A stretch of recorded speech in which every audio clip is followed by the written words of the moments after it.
Welcome to Lakshmi's ఇంటి వంటలు. మీకు మా వీడియోలు నచ్చినట్లయితే please do subscribe to my channel.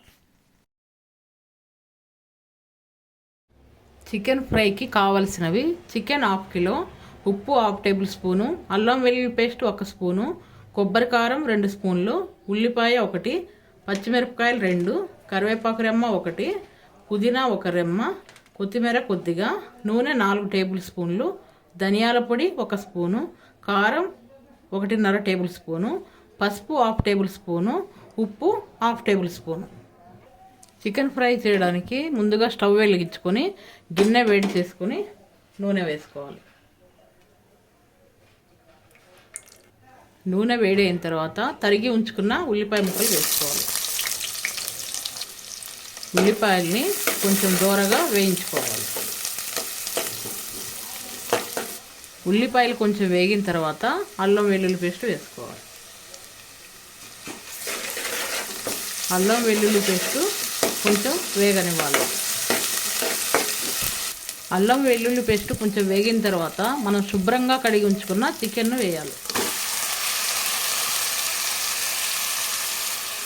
Chicken వేసిన తర్వాత అంతా ఒకసారి ఇలా కలుపుకోవాలి. అంతా ఒకసారి కలుపుకున్న తర్వాత ఉప్పు, పసుపు వేయాలి.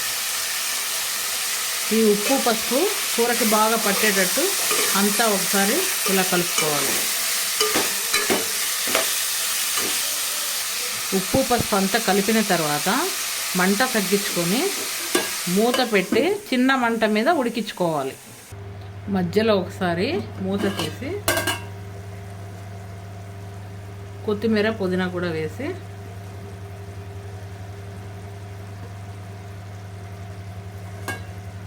మూత పెట్టి ఉడికించుకోవాలి.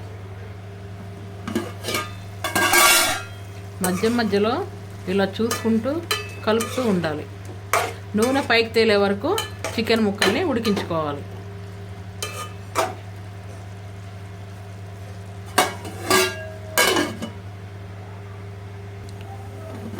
చికెన్ కొంచెం ఉడికిన తర్వాత కారం వేసుకోవాలి.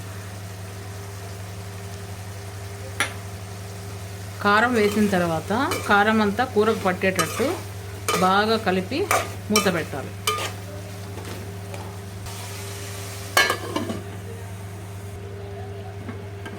చికెన్ కొంచెం ఉడికి నూనె పైకి తేలుతున్నప్పుడు కరివేపాకు,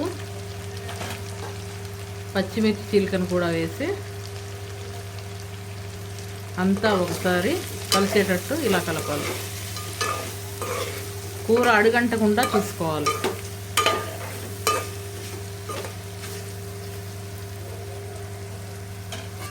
మూత పెట్టి ఉడికించుకోవాలి.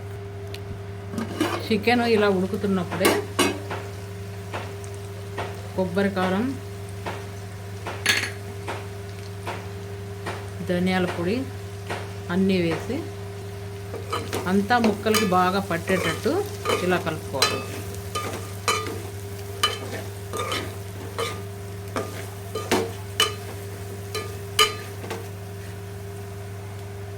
తరువాత మూత పెట్టి మరి కొద్దిసేపు ఉడికించుకోవాలి. చికెన్ కూర ఇలా బాగా దగ్గరగా అయ్యే వరకు ఫ్రై చేసుకోవాలి. అడుగంటకుండా ఇలా అనుకుంటూ ఉండాలి. నూనె పైకి తేలే వరకు ఫ్రై చేసుకోవాలి.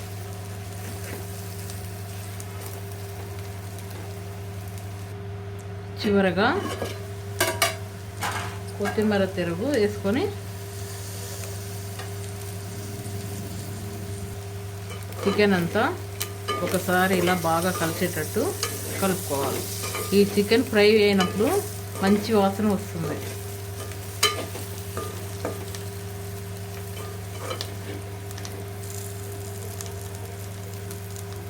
ఇలా చికెన్ ఫ్రై రెడీ అవుతుంది. తర్వాత మూత పెట్టి స్టవ్ ఆఫ్ చేయాలి. ఈ చికెన్ ఫ్రై అన్నంలోకి, చపాతీలోకి, బగారా రైస్లోకి చాలా బాగుంటుంది.